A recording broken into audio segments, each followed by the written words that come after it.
Welcome to Outer Space, International Arts and Class Travel Podcast.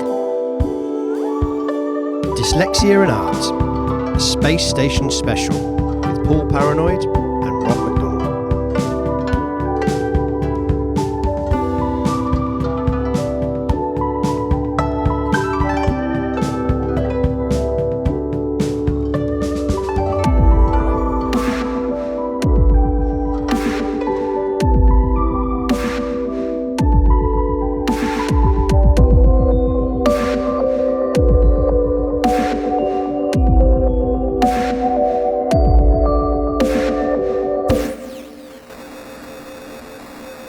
Hello there. Before we get into this show, I just wanted to briefly explain something about the format of Outer Space podcast. Normally, it's a magazine show which has a main interview, a commentary, and some audio art. This version that you're listening to today is a one-word space station special, which basically is the commentary part of the normal show that we do, extended. And what we do with this is we choose one word and we relate that one word to art and to the creative process. So, yeah, that's just a quick explanation. Enjoy the show.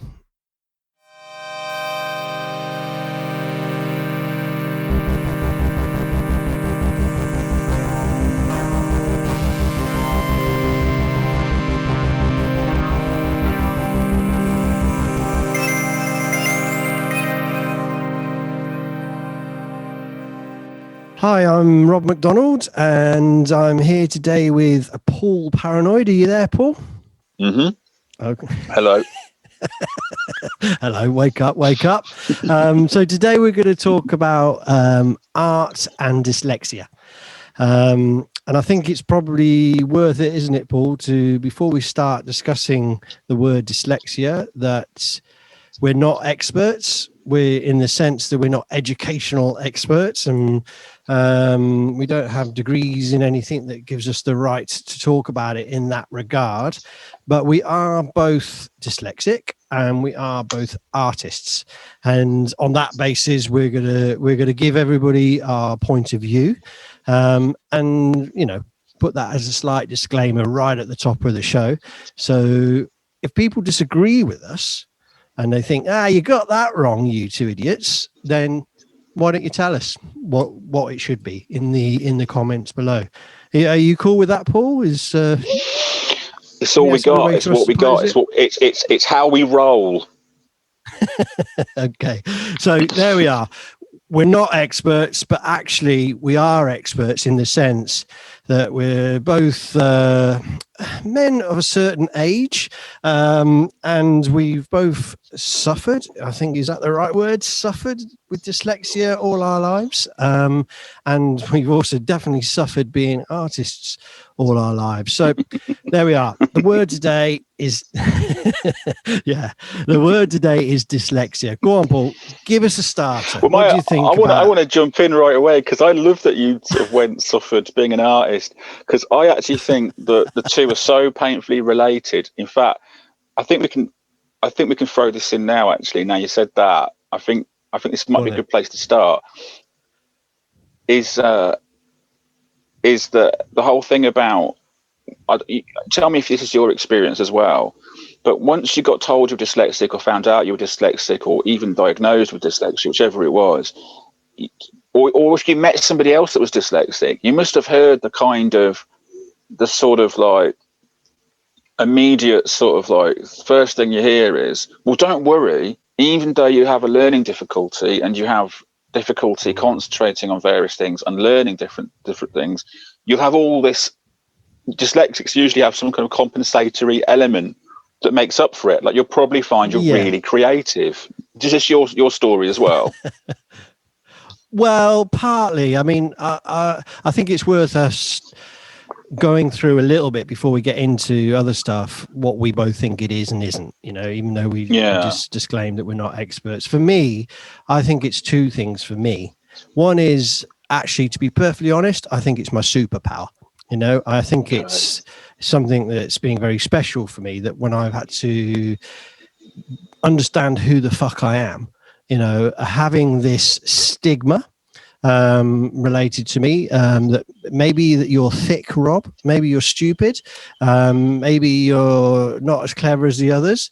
And it took me personally, and maybe I'll come into some more personal experiences a bit later, but it took me quite some time to overcome that, and to obviously it wasn't clear at school. My teacher at school said to me once, when I think I was maybe just trying to think of the right age. I was in middle school, so I would have been, I don't know, about 8. Yeah. And I remember the teachers saying to me, "Oh, well, when I look at your work, Rob, it's a real challenge to me, and thank you." And I thought, you fucking bastard, And then I remember also that I was put back in school one year at one point. And both those things really turned me off education, and I struggled personally with not really being diagnosed at that young age. And this idea that maybe I just wasn't clever as maybe the rest of my family or my friends. And so for me, it started as a stigma, but in later life, which maybe we'll come to it turned into what I considered my superpower. And so that's my first take on, the feelings of what the word dyslexia means to me. And now I'm proud of it, to be perfectly honest. So that's my opener. I don't know what, maybe you should say how it came to you, and then I don't know, maybe we could then break down what we think it is and isn't. What do you reckon? What I might do is I might meet that with my the way it affected me. I'm very sort of taken with. I think what people don't realise, this is difficult, isn't it? What people don't realise about this disability, which is kind of what it is. Well, let's think about that in a minute. But yeah. But there is, I hesitate to use that word, but all right, from a kind of commonplace point of view, it's a disability. But the problem is, the truth is, though, is that if there weren't dyslexics in the world, and because dyslexics have a different way of understanding things, and in my opinion, and we're going to come to this later, in my opinion, are more capable of original thinking. And I think you mentioned in a conversation we had earlier today, wasn't Einstein? Was it Einstein who was dyslexic? Yeah. And that doesn't mean that we all get. That's what I've always heard. It's one of those. But even, and then they list off all these clever people. Yeah. And I think one of the problems of it is that it's, it's on the one hand, it's like, oh well, it's not. It doesn't make you bad, and it's not. And then the next minute, I hear that it's a learning difficulty or a language difficulty. What I want to sort of posit here, what I want to posit here is, is what you've got this level playing field view of the universe or the world that people have, right, where things are only acceptable along a very narrow band of what. Shared experiences, what the world is, what politics is, all of that stuff. And you talk about it being your superpower, and I think where it's informed you, and I'm speaking for you, so you must correct me if I'm out of order here. But I think that's informed a lot of your political fire. Is you think outside that box? That's what I think about you. Am I right? Yeah, I mean, you'd have to ask some of my political friends, because I think it freaks them out a little bit as well, because it's like, well, Rob, you're confused, or Rob, when you write something, did you really mean that? And that's actually, a classic. Yeah. That's like a classic narrow view of the world response to somebody thinking. Yeah, and these are my lefty friends who haven't got a fucking clue what they're saying, is that right? Yeah, well, I would say actually that it has informed my fire, definitely, because I know that I'm thick, okay, but it's not because I'm dyslexic. It's because there's lots of shit I don't know. And one of the things I like about the podcast is we get to talk to artists who do know their stuff, in a different light. I'm not going to agree with there's the so idea. much. Well, I'm not going to agree that you're thick. I'm not going to agree with that. But I know.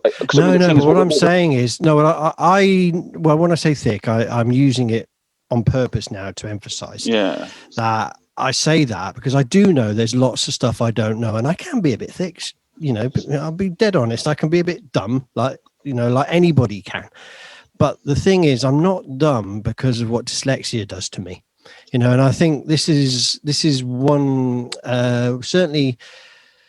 When it's not recognized, you know, certainly as a young person. Now it's more recognized, yeah? So now it's a bit different. And now they talk about intervening with kids when they're young and they can help and they can find ways out of it. I think when you said, did it inform my political fire? Yeah. And I would say, yes, it did, because it wasn't recognized and I was put down in classes and I did have English teachers looking at me weird, you know, and I do have people, you know, okay, they were, you know, and that makes you angry, eh? Because you know that you can outthink them. You know, I mean, one of the beauties, I think, I mean, of being dyslexic for me, from my angle on it, is that I feel that I can see things differently than other people. That's what I'm sometimes, talking about. And I see. Yeah, I see a macro world brilliantly, you know, I think from my perspective, you know, and then I go from this sort of like telescope on the world, it's probably the wrong way, to then not being able to spell a word that I've known all my life and I learnt yesterday and it's gone, you know, and I wake up and for me, it's like a groundhog day. So it's like when you talk about artisticness, and that's obviously we're talking dyslexia and art, for me, there's this constant necessity to refresh my mind on everything like that. And so in a sense, could you call it a learning difficulty, or is it just a cabling of the brain that means that certain things don't, and I think there is some truth in this. I have looked at it over the years, the cognitive linking up of your brain that in certain ways that you don't, it's like I think they call it word blindness, don't they? Sometimes that you don't see it. But what that does, the compensatory process leads me at least to have to re-look at it and understand it in another angle. And I think that is, you say about my politics, but actually that's the fire of my creativity. You know, that every situation I come to, I'm scared because I know that I've got this devil inside me that's going to not be able to spell the word or actually remember, because it's not just about words. You know, sometimes I just cannot see it. I think, I tell you what, I would like to respond to some of that, because I know there's even more to come, and you've raised some really loads more. God, you fucking bastards! No, you've raised many discussion points already, and so I'm going to quickly trip over them really fast. The first thing I want to say is that my understanding, both of people that I know that are dyslexic, a lot of whom do this, of saying that they're thick or they're stupid, and yet they are the brightest people I know. You know, they tend to be the most kind of. Let me put it this way: they have no trouble, and I don't mean this the way it sounds. They have no trouble keeping up with, say, me, for what it's worth. You know what I mean? And I can be pretty out there.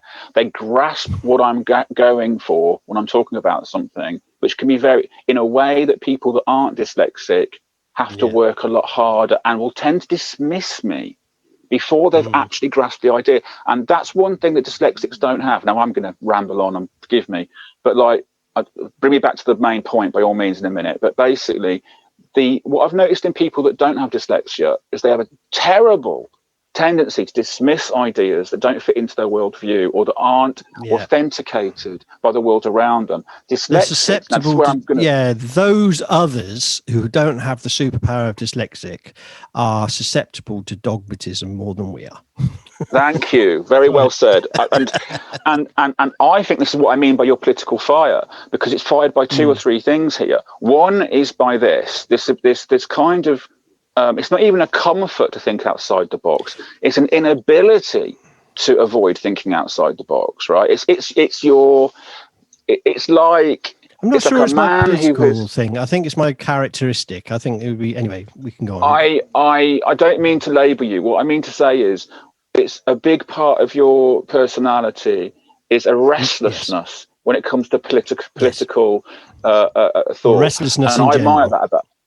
And yes, but it definitely expresses itself with you in politics, and strangely enough,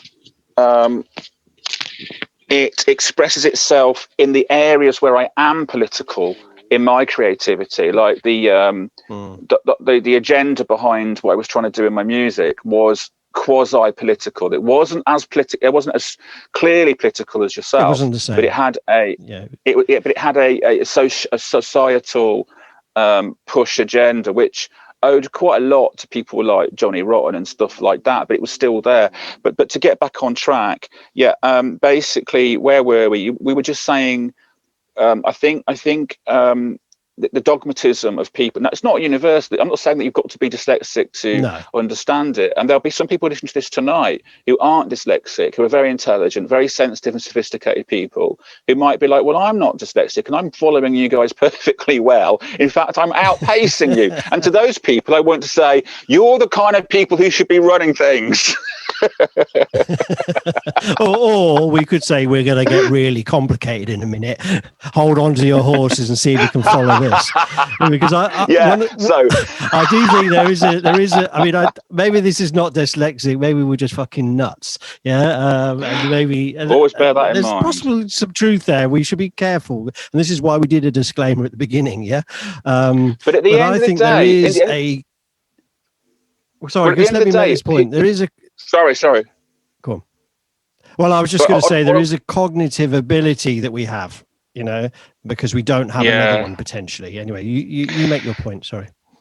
Sorry, it's just a delay screwing us up a little bit. Basically, no, it was just. Who's to say though that you said we're a little bit nuts? You see, if it's one thing that has come out for me over the COVID pandemic and people's reaction to it, I've always suspected it, but I think everybody's a bit nuts. And the problem is there's a certain kind of nuts that's acceptable, and there's a certain kind of nuts that isn't. And somewhere, somebody or something or laziness is dictating which of those realities is in concrete and which of those realities is outside on the curve. Here, Paul. There's a good point you're making here, and I think maybe we should touch on it a little bit. That is. Okay, so we've laid out a little bit what we think dyslexia is and a bit of personal view on it. And we've touched on this question of what others who don't have it. But actually what we're talking about, particularly on the podcast we do in the politics and the class struggle angle, is the society we're in is only just starting to say, oh, it's okay to be dyslexic, and we can help you. And I think there's a whole misunderstanding about how a dyslexic person thinks and feels about the society that we're in, and how that labeling and how that, particularly if you're not helped properly, and it's not understood properly, that there's, the formal way of learning in schools, particularly the formal way. It's not just in schools though, is it? Because it goes on into all avenues of life. About, one of the problems I've had is like, well, I can't do that job because I'm not going to be able to spell the words, and so I don't go down that career.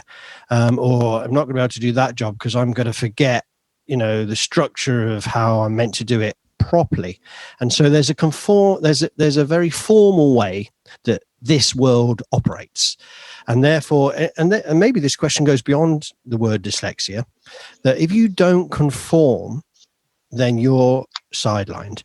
And so this is we're going into sort of sociological questions of the norm and which people fit into that. And I think with this particular word, and I don't like to call it a disability, but this particular superpower puts you outside, you're alienated, somewhat. And therefore, whose fault is that? Is that the fault of the person whose brain is rigged up a little bit different, who thinks outside the box, who thinks maybe like that? Or is it the society that has a very dogmatic way, or a very formalist way, is probably a better way of putting it, about how what is seen as useful and good within business and within making money? And I think maybe that's why, and I don't know whether this is true, and it's certainly true of us. Maybe that's why when we talk about creativity in art, and dyslexia is a very important skill that you could have, or a lucky thing that you could have, because it gives you that fresh approach, that critical thinking, that need to get around an obstacle because you're constantly having to do it. I don't know. What do you reckon?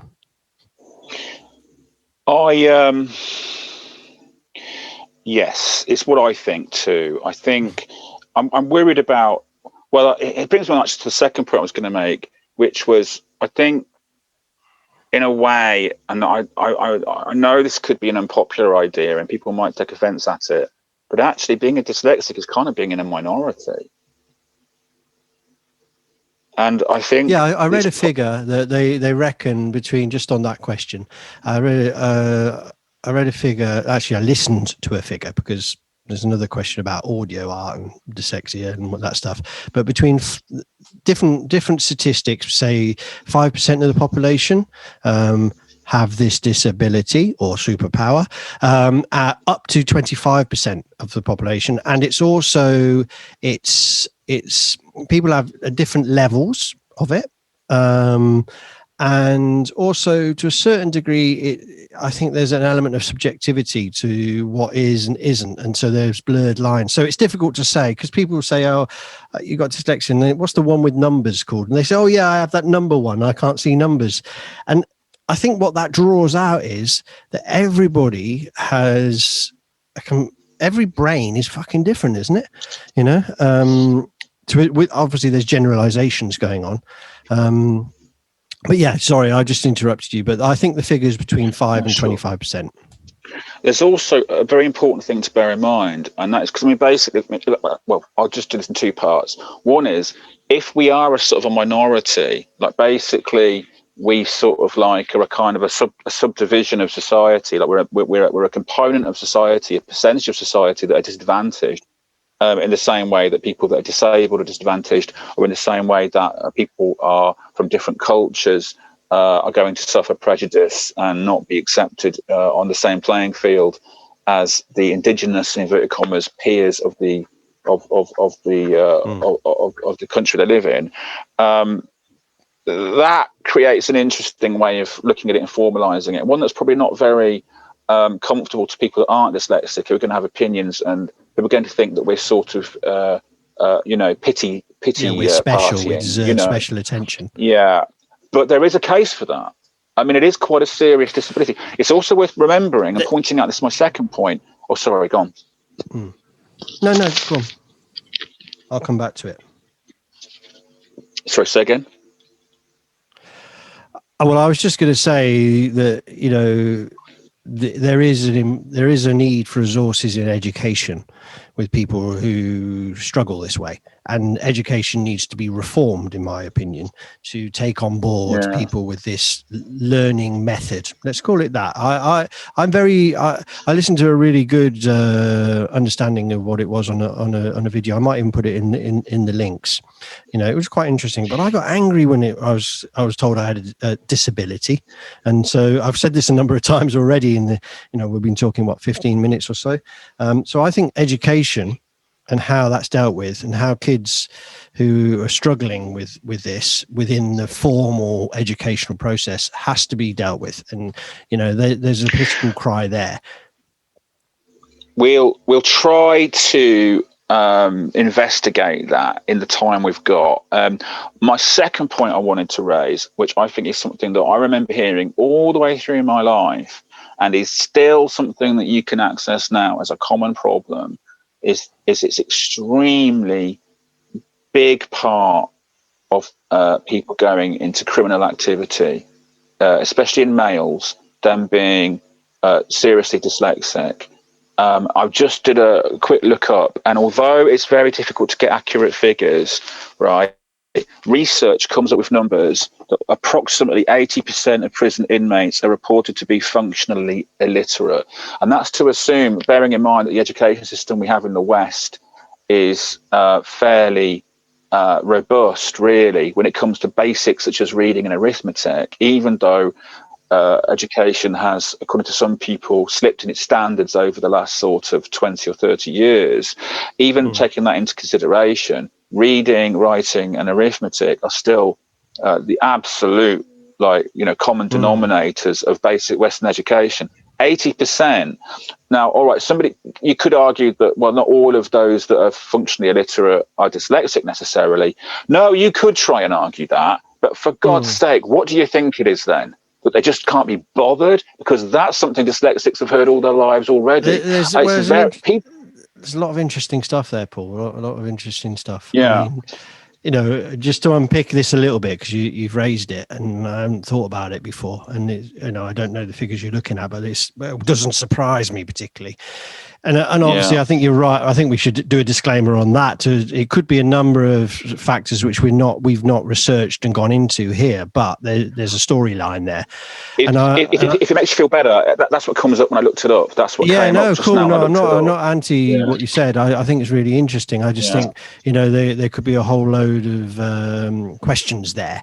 I think what strikes me about that is that it comes back to the question of opportunity, education, also people's social position, their class position, how society's dealt with them. And what we're raising here is a link between why are people criminals? It's not because they're thick dyslexics, and we're not saying that, are we? But what we are saying is if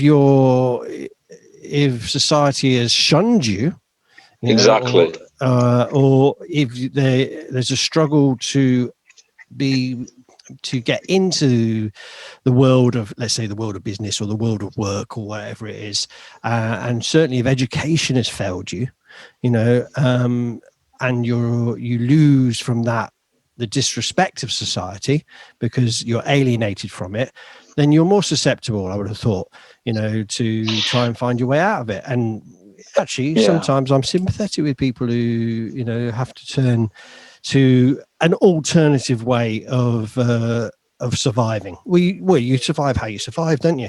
Whatever's in front of you.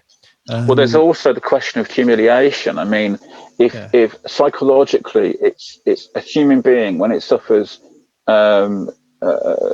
repeated humiliation, it has the identity is under threat. The ontological identity of a human being is under threat, and it has only really one of two ways to go. Maybe three or four, if I was to think about it very hard. But generally, you've only got one or two ways to go. To go into subservience, which is going to ultimately lead to mental illness, because you can't survive without an identity. You can't actually accept that you are a second-class citizen without it destroying you. You have to find a framework to exist with that. But that is what happens in one of my pet favourites. It was what happens in people that become extremely mentally ill because of psychological abuse. But the other one is having been sort of, if you're not going to basically accept the tyranny that you're living under, the humiliation of tyranny, you're going to go another way, and you're going to seek out other ways to find your identity where you're not humiliated. And if you're physically healthy, if you are able to negotiate with people, if you understand people but not numbers and symbols and literature, like arithmetic and reading and writing, but you understand people and you understand force and you understand will, your personal human will being the only resource you have, then you're going to be going into criminal activity potentially as a way to not just survive financially, but to preserve your very identity. And there we have it. An enormous number of people potentially being drawn into things like drug dealing and theft and violence, just because society didn't know what it was doing, didn't know how to accommodate people who might not see the world quite the way they did and couldn't play the game. I think a very narrow band. you're raising. I mean, I think what you're raising is interesting and has a lot of truth. It also could be more than dyslexia, right? There's a whole number of social. Oh, sure. Yeah, But I just mean some avenues have been closed to people who are already might be in difficult circumstances. What do you expect? Well, yeah, that's true. That's true. There's also, there's different ways to respond to these things as well, and I think we talked about it at the beginning. The fire and anger can turn into a positive, but it wouldn't necessarily be seen as a positive by certain people in society. The fact that there's a large part of me that's the fire burns in my belly because of this feeling. A lot of people think, well, you shut up, you lefty idiot. They'd rather I disappear. Interesting stuff, Paul. Interesting. I mean, I don't mean it to dominate our conversation, but 80% of prison inmates, approximately, being functionally illiterate, and the most likely explanation for that being dyslexia, I think, stands on its own. I just want to throw it out there as to what the dangers are of people not accommodating these people that don't fit into the standard narrow band of what society deems to be, educatable people. That's all I want to do there. Yeah, we shouldn't linger on it because there's a lot. Another little twister onto that I just want to throw in because it seems like a good opportunity. Yeah. Is I remember when there was some change in attitudes towards dyslexia. Certainly it wasn't recognized when I was young enough. And then it was kind of got this label that, it's just middle class kids that are thick. Label. Okay. That certainly went around, and I'm not middle class, but there was and now it's accepted more, and in general it's accepted more, but in reality it's not, because it might be, if you are in a school that has resources, they might pick up with it. If you have a parent who has the time to spend with you, and it's not a good or bad parent, this question about time with your kids. Yeah. It's a question of your class ability to have extra time with your kids. Then it might be picked up. It might be that if you're from a better off family, you might have access to music, which might be the expression of the person who's struggling with dyslexia. And I think all these things do depend on what opportunity there is to deal with a question, and in this sense, let's call it a learning disability, whether it be language or however you want to pose it. How does it get picked up and how does it get molded? If you're from a better off situation, your chances are very high that it's not going to become your major problem. If you're not, then you could be fucked anyway, and then fuck double because you've got this, the dyslexia thing. So I think it's really interesting what you've pulled in there. I wasn't expecting to talk about criminology. Sure. But why not? I mean, like we said at the beginning, we're not experts. We're expressing our feelings as artists. Yeah, it's an interesting example of the enormous social cost of society not taking this seriously. That's why I bring it up. And let alone the personal cost of the people who are drawn into a life of criminality because of it. Personally, though, to answer another point you made, I don't actually think anybody gets away with dyslexia. I don't think, like, for example, I haven't gone into a life of criminality, right? But I've suffered terribly because of it, even though I've also had certain advantages because of it. But the advantages are very much personal to me. It hasn't made me rich. It hasn't made me financially secure. It's a constant. It's something that I've. But I think there is a class question in all that. That's what I was trying to make with my previous point, because I think it doesn't aid getting up the social ladder. No. What it does though, but it does aid you going down the social ladder if you're. There you go. The only thing I think it does do is it tests your personal will. I think that people that have dyslexia are willful, and I think that's something you and I both share a lot. Well, I want to turn the conversation into a different direction, and it's a good time to do it, I think, because I think we talked there about what some of the negatives can be, and I think maybe we should touch on a little bit about, and obviously this podcast is about creativity and art and dyslexia. And for me, I think there's some very interesting questions to be had about how being dyslexic, we talked, can age creativity, if you like, or even creativity is more attuned to it, whichever way we want to come to it. And one of the things, well, first thing that comes to my mind is a podcast. You know, I mean, maybe people are listening to this thinking, God, those guys are confused and all over the place. The two dyslexic idiots. But maybe you're still listening, you know. Now, if we were to have done a written exchange, then, or we had done some sort of mode of discourse in that way, people would have struggled by now, you know, to listen to us. Yeah. So I think for me personally, podcasting has been a bit of a revolution. You know, if people, obviously this isn't our main show, this is an extension of part of the show we do. But if people listen back to the Prelude show that we did, you know, one of the reasons I wanted to start this podcast, and we chatted about it a bit there, was I was turning 50 and I wanted to have a bit of a, not organized midlife crisis, but an organized thing. But what it was is it suddenly hit on me. I wanted to write, you know, and I've always wanted to write, you know, and I've actually written a lot of poetry, and I'll come to that in a second. And I've always wanted to be able to express in the way that they told me I couldn't express in, you know, and I work that way a little bit. If you tell me I can't, then you're definitely going to see me try. But podcasting has released some of that. And that leads me on to this other question that I just mentioned about writing, because I've written a lot of poetry and I've written a lot of lyrics, even though I'm a drummer in a band in the past, and you've written a lot of lyrics. And I think there's something quite special about the processing and the creation of poetry.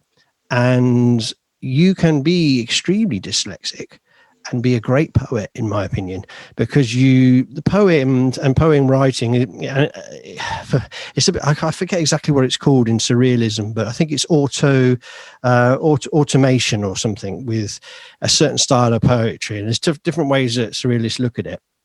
But it's a bit like you write straight off the top of your subconscious, you know. Automatic writing. Yes, and there's different ways of looking at that, and we could maybe discuss it. But for me, when I write poetry, I'm in a new world. You know, I'm in the dream world. I'm in this surrealist, subconscious, getting it out kind of process. And what I never do when I write poetry, and I've written a lot, and it doesn't mean it's good, but I am playing with that subconscious element. And I think the dyslexic sort of neuro highways that I have help that process. And I think that gives an insight of the essence of humanity for me. I write poetry. It doesn't have to be good. People can look at it if they want. You know, they say, Rob, it's grammatically not very good. Fuck your grammar when it comes to my poetry. Because for me, this is the surrealist expression of something I think is very real, and it expresses the world. Now, certainly when I look at it, you know, maybe when people read it, they have a different feeling about it. But do you get where I'm coming from? Absolutely. Yeah, and for me, this is where the word art and dyslexia is somewhere very important there, because we talk about this a lot in the main podcast about where does creativity come from, what is an artist, and then we don't very often talk about isms on the show. We do occasionally, obviously, but for me, Surrealism, which is fundamentally a political art movement about changing society, you know, this is not a sit-back art ism, but it is in this sense. Well, sorry, I'm rambling a bit, but there's two sides of it. There's the political side of Surrealism, but there's also the subconscious getting it out and honesty about what is real. And poetry is a good example of that. And I'm talking about poetry that flows out of you, you know. And so for me, that's a good, what shall I say? That's a good, I'm trying to create a image for people that actually, when you think in a dyslexic manner, you're quite often thinking in a deep, surrealist, poetical way about most things, most of the time, if you're being at one with yourself. I mean, that's the experience I have with it, Paul. I mean, do you share something like that, or do you think I'm talking Absolutely. nonsense? I mean, I did wonder why I chose songwriting as the medium that I was going to put all my energy into, and I would try to succeed with. And I think maybe if my physical health hadn't been so poor, I might have at least managed to sort of go into music publishing at some stage, because I refined it to the point where, I was quite comfortable that I had a high level of product, that I mastered the form, if you will. And I learned a lot along the way. And I asked myself, why did I choose that one? Because it's such a difficult and competitive arena. But the reason it is because I gained this enormous interest in words. And my love of songwriting came from when we were growing up. My parents were quite sort of very sort of like dismissive of pop music, and we weren't really meant to have any. And it was very peculiar they were like that. But my sister, being not really, the rules were slightly different from my sister somehow, and she got really, I'm a little bit embarrassed to admit this, but now I'm older, I'm going to fess up to it. She obviously was into Duran Duran and all that sort of thing. Yeah. And so my first experience, it's pretty of pop cool music, actually, in one way now. At the time it wasn't. It's cool now. Yeah. But I mean, I remember quite hearing this pop music and liking it, and there was one song in particular called the Chauffeur, which is quite, I know like Duran Duran get a lot of stick for being sort of Sloaney. You be careful, because I think Jonas, who will edit this or do the production on it, he's a bit that way. He's definitely. Well, I'm looking forward to Jonas high-fiving me over it in a way, because that's one of my favourite songs of all time. And some of them are mine too. Actually, strange enough. Anyway, they're very competently written songs and quite thrilling, really, and fantastic musicianship and production values to them as well. I mean, they get a lot of stick to poor old Duran Duran, and understandably, because they were designed to sort of appeal to a very specific. Well, there was a commoditization of some of what they were doing, but anyway, that's another discussion. Keep on your point. I will, but briefly, how that's different to what the Beatles were about, I don't know, but we'll move on. But basically, the point being that I misheard I got fascinated by this song, and I wanted to write a song like that. And that's where it began, that belief. And I used to like mishear the lyrics and think they were something else. Then I'd find out what the lyrics actually were, and I'd prefer mine. so I was in a dialogue, and I think Paul, you're hitting on something lovely here. Let me tell a story about one of my memories of you, which you probably may not remember. I think probably we're talking 25 years ago or more. Yeah. We shared a house. It was quite a bizarre place. The Fight Club house, as I call it. The house at a fight club. It was a bit bizarre, ladies and gentlemen. We're a lot older now, but I remember we were in bands and this kind of stuff, and different bands as it happens. And I remember going up to your room one day. I don't know, I was telling you to come downstairs for a cup of tea or whatever a program was on. I don't remember. Yeah. And I knocked on the door and you said, come in. And I came in and you had on the floor cut up lyrics that you've written, and I was thinking, and I looked at it because this question of love of words, we are two dyslexic artists. And we love words. Now, there's something powerful there, and maybe because it's been denied to us a bit that we're going to get in there, but actually I don't think it is. We love communication. We love the structure of language. Excuse me. And so it's not that we can't formulate. We can formulate. And I saw you and you were doing, and I think you explained to me, well, this is what David Bowie does. He gets words and he moves it around like this, Rob. And I was thinking, I don't write my lyrics, because I used to write the lyrics for my band. What I did, I used to have dyslexic poetry, which is actually a name I use with my poetry. And then other members of the band would make it make sense in terms of a lyric. Whereas your process was different. And actually, when I was looking into surrealism, going back to that point, there was one explanation I saw on a YouTube show that what you should do is find your article that you want to talk about, get it, cut it up, reorder it, and put it out there as it comes. Now, I don't know if that's relevant or not, But I think this love of words and the playing with the structure of it, the fucking with the structure of it, the fresh look at the structure of it, I think this is one of the beauties and essence of creativity and the process. You're presented with these symbols, basically, and that's all lyric. That's all words are. They're symbols, Indeed, yeah. And I want to sort of, if it's okay, can we spend a bit of time on this? Because I actually want to explain a few things about. Okay, yeah, go for it. I've spoken a lot on this show so far. No, not at all. No, I just mean I'd really like to explore that, because that's an interesting. Because I've got a counter story to that as well. First of all, when you came into my room, we agreed to Paul, never. Don't tell that story. It's we want to put this out, okay? Years of therapy later. I've changed. I'm older now. Don't worry, I blocked it out. It's no, but strangely enough, no. Two things. I mean, first of all, I mean, I would have been. I mean, let's never ever, disregard the possibility of me comparing myself to David Bowie being something that we should probably put on the list of 10 things I really have learned not to do anymore. Well, we put a disclaimer out, so it disclaims everything. That's right. I rather think that maybe, I mean, obviously I didn't know you were going to knock on the door. I rather think there was an element of me making quite possible I didn't knock on the door, by the way. I was just making that bit up. Did I invite you in? Hey everybody, if anybody, like Rick Mail out of the Young Ones, if anybody wants to see what I'm doing in my room, just come up and watch me making the art. There was probably a cat vomiting downstairs or something like that. I had to come and tell you that. Anyway, we're digressing in our dyslexic. So the Bowie wannabe people's poet was moving words around on the floor, basically. Yes. And basically what I know I was doing, and I suspect I romanticized it when you came in, was some of the songs. That was one of the songs on the EP Crushed, which I put out. It was the song Give Me Your Drugs, and I had too much stuff and not enough room to put it in.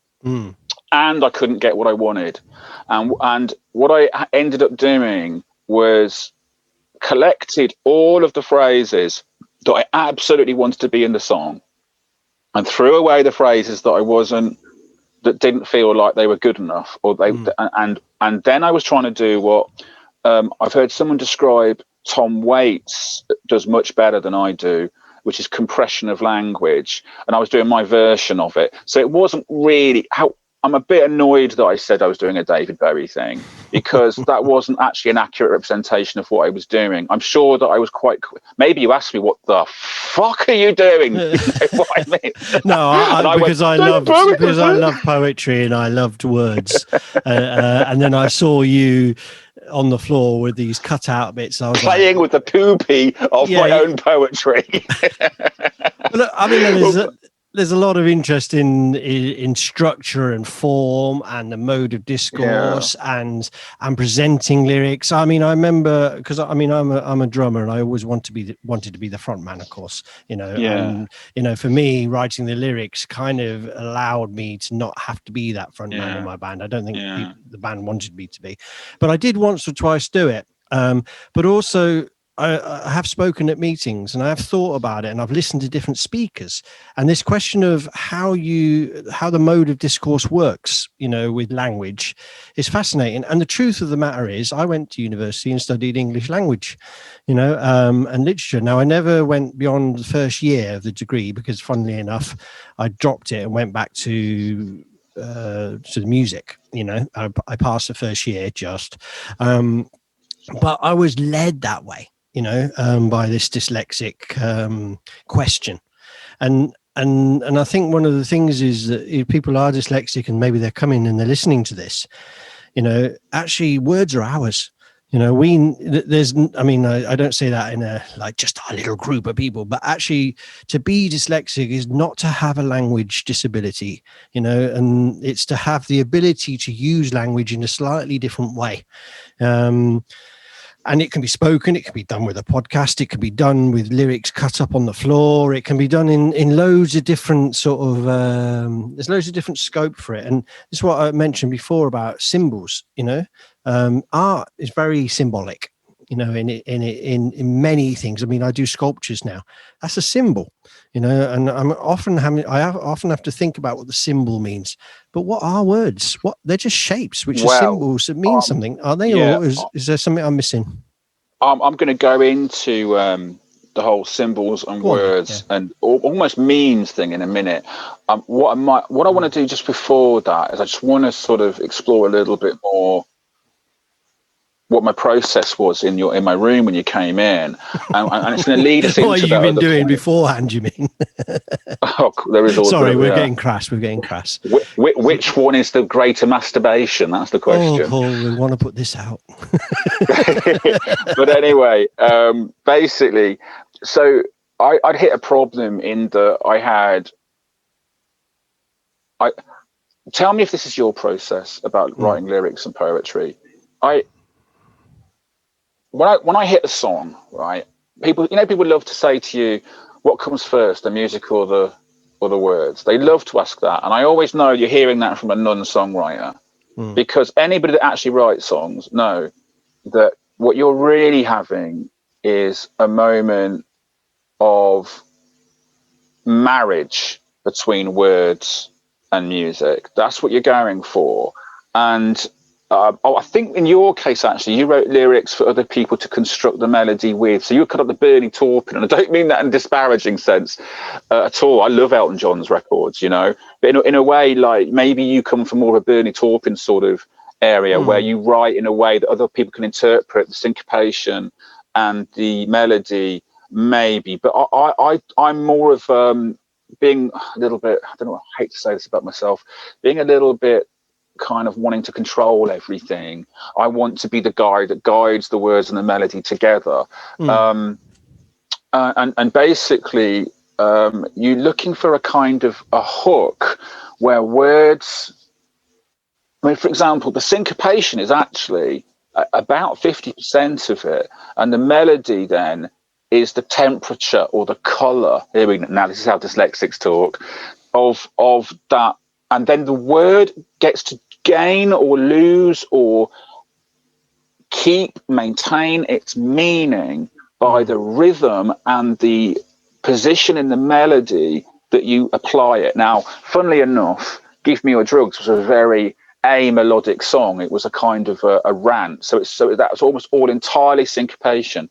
But what I've noticed, and I heard this from Suzanne Vega when she was talking about when she first started to learn about writing songs, and one of her great heroes was Lou Reed, and I'm a big Lou Reed fan as well.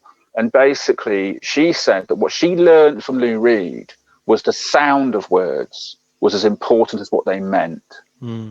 Yes. And in the case of someone like Lou Reed or Bob Dylan, you're talking about the sound of words when they're expressed by that particular singer too. But you haven't just. Yeah. This informs the choices. This informs the choices you're making. I think there's a lot of interesting stuff here, Paul. And, you know, just interject a little bit because I got, as again, playing on the dyslexia, I have 3 or 4 thoughts going at once. Yeah. Okay. And this is me is the dyslexic power. Okay. And it happens to me a lot. Yeah. And when people listen to me sometimes talk or write and stuff like this, I can't explain the 4 or 5 different things going on in my head at the same time. Okay. It might be because I'm nuts. All right. But actually, I actually think this is when you ask, well, is that how your writing process goes?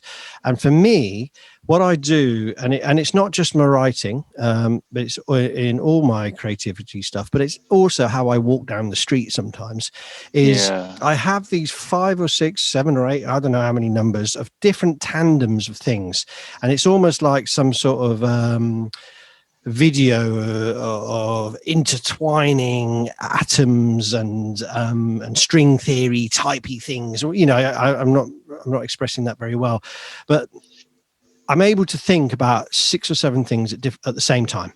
And the process of writing, if you're doing it freely with poetry particularly, is that comes out much better in poetry, because you're not worried about what form it comes out. You're worried about the different, when you say that word with that word and with that phrase, and then afterwards you hit it with that and because I love drumming and I am a drummer, Yeah, the rhythm yeah, of yeah. that is much more important, because the words can be kind of juxtaposed all over. That's right. All over.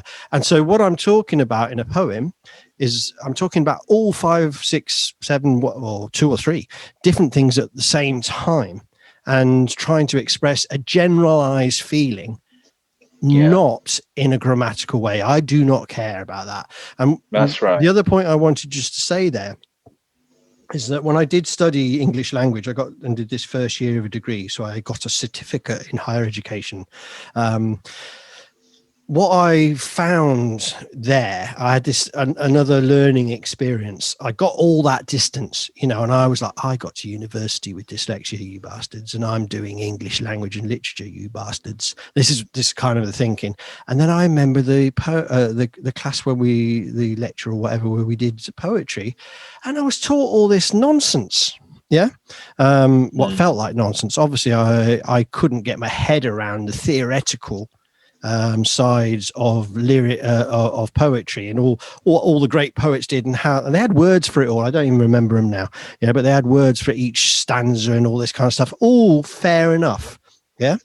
But what you had there was a deconstructualization of words and what they meant. And I was in this class thinking, when are they going to ask me to write poetry? Yeah.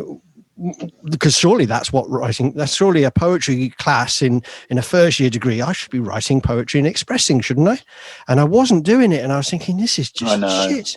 And so there I was, fought myself to that in my mid-20s, to that position, to do that, to be an English degree and get to that point, only to realize that I didn't need to be there. Because actually poetry is quite a personal thing anyway, and I had already done loads of lyrics, and I just think we come back to what we said earlier a little bit, this sort of education versus real art. Let's put it that way. We have to be cautious here, because we're going to get, and quite understandably, and I'm not contradicting anything you said, because I'm very sympathetic to what you're saying, but in the interests of we have to sort of defend the educational system a little bit, and just point out that university, I had a similar, it must be a dyslexic thing, I had a very similar experience at university myself. The nearest you're going to get to what you're talking about there is if you'd studied creative writing, that may have been where you'd have actually had more fun. The problem about university is, and I say the word problem in full awareness of the ignorance I'm displaying here, university isn't about you being creative. University isn't about, if you study philosophy at university, you're not going to discuss philosophical ideas that are new. You're discussing philosophical ideas that have been established by the greats that came before you. This is the building up of the library of standing on the shoulders of giants. And out of all the people that study, say, philosophy or literature or history or whatever it is, if you like, it's kind of as crazy. And I understand you, by the way, but it's kind of as crazy as somebody going to university to study history whose intention is to go on and make history. Yeah. That's what. I understood higher education and all education actually as being how to learn what you need to be taught by them. But the deeper you go into education, the more it becomes about not exercising your own muscle. It becomes about learning what everybody else learned before you. Well, it's about learning how to learn what the canon is, if you like. Exactly. Apparently, I heard that if you do a doctorate, then that's your own ideas. That's like 20 years down the line in it before you do that. And I do know people that have done doctorates and whatever, and it felt to me that was one step too far. It's extremely. This is extremely difficult for us because dyslexics have a tendency towards original thought. And not only do they have a tendency towards original thought, they tend to deify original thought and to deify their own original thought. Now, the one area where this works is pop music. So it's no wonder me and you went into music, pop music and rock music. If you think about Kurt Cobain, if you think about Amy Winehouse, if you think about the Smiths, my God, these people, even though the only part of it that was dependent upon standing on the shoulders of giants was the learning of their instrument. Beyond that, though, the best of them, and this goes doubly for the learning of the instrument, the best of them made their own way. Whether it's a band like U2 or the Smiths or the or anything like that, it's the fierceness of their imagination and the ability to win through on the strength of their imaginative prowess, having learned sometimes the most basic chops, but having refined them to a certain point. But it's the vision. It's the vision that matters. I mean, let's take the Smiths as an example. They were all very competent musicians, but you've got two firebrands at least in that band, and that was Johnny Marr, who was obsessed with the era of 60s guitar players of the bands like the Byrds, and that's where a lot of his style came from. And then you've got Morrissey, who was completely obsessed with literature, and particularly the sort of kitchen sink drama era, both in literature and in film and television of the 60s.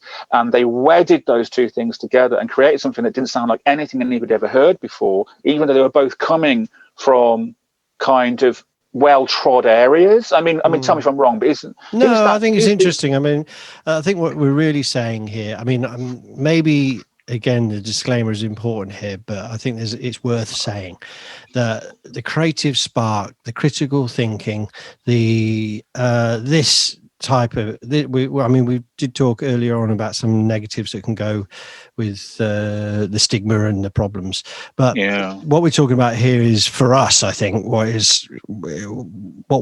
label we're hanging this on is that we think it's brought us those golden things, the ability to think outside the box, the ability to be creative. That doesn't mean the dyslexia is just that, does it? I mean, we don't know. I mean, I think we would need to have, maybe there has been studies done, because the only studies that I could come across, and I haven't done a great research, it's just something that I've followed all my life, because I feel it affects me. But there's a lot of talk about it in education. There's a lot of talk about dyslexia in this and in that, but in creativity, in that moment, that spark, we talk about it in the podcast a lot. Where does that spark come from? Where's that creative moment? I've got a lot of views on that, which got nothing to do with the dyslexic thing, but we're talking here about a certain place that we find ourselves, because we have to be creative to find ourselves going around the blockage, and the blockage isn't the neuron root or the learning difficulties. The blockage is the world that says we have a problem. That is creative making, and we have to find a way around that. And I don't know. I mean, is dyslexia a superpower, Paul, or is it a learning difficulty? I mean, and I think we're kind of saying that it's a tool that artists often have, and creative people always have, or dyslexics quite often are creative people. Maybe that's the other way around of saying it.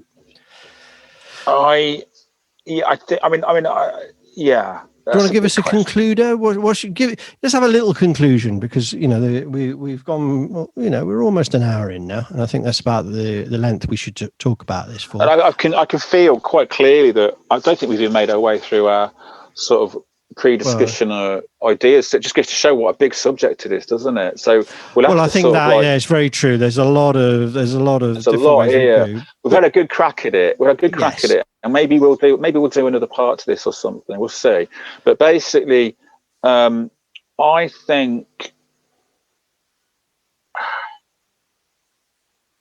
I think it's a blessing and a curse. The problem is there's not a lot of room for the blessing in the real world that we live in, and there's a lot of room for the curse. That's what I think. There's a lot of stuff that, if we do another part of this, I want to get into about the way dyslexics model the world differently to people that don't have dyslexia, that I think is key and very interesting, and asks a lot of questions about a kind of perception of reality. And I think ultimately that's a big, big part of it. But that's what I've got for you in conclusion. It's a blessing and a curse. Okay, You're stuck with it. You might as well make the most of it, sort of thing, really. I think I would take the same feelings and I would do a less of a Paul paranoid take on it. And I would say, yeah, it is a curse. And it's definitely each individual person has a different version of it slightly, and a different take on it. And I think, for me, I think this problematical side of my life has made, it's a personal side, has had a very positive effect as well as that negative. And actually, I wouldn't change a thing. I don't want to not have this problem in one way. But in another way, and you talk to people that are very close to me in my life, they know that I'm experiencing hell, and so I get your conclusion. I think you're right, that it is a curse and a benefit. The question is, with creativity, if it stimulates that in me at least, and in others, then that's what we should be celebrating.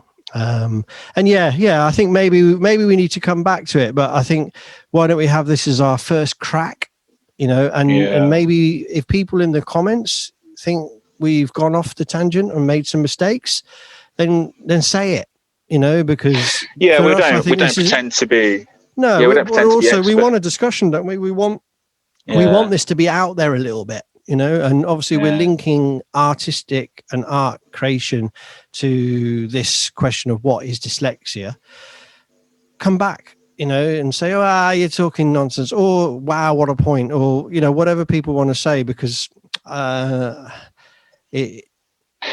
what I would hope is, I would really hope that other people that suspect they've got dyslexia or know they've got dyslexia or are absolutely certain they've got dyslexia and have an even more strong feeling about Paul, for many years. I used to. That sort of thing. I didn't want the label. It was only very recently. It's very, very recent. I'm 50. I would say it's the last 5 or 6 years that I would say, yeah, I'm dyslexic. I'll put my hand up. Before that, I would have a million arguments to say why dyslexia isn't a word, or isn't a thing, or isn't this, or isn't that. I have another friend who actually paid for, I think it cost about 50 quid, who actually paid for a proper medical diagnostic test to certain, once and for all, he was dyslexic, after years of feeling the way you feel. I think actually it is a thing you do come to terms with a bit later on, because it has such a stigma around it, which is something else we're meant to get into. I think we're going to have to do another part 2 or maybe even 3 on this if we can. But basically, hold in there, people. Can you handle it? Yeah.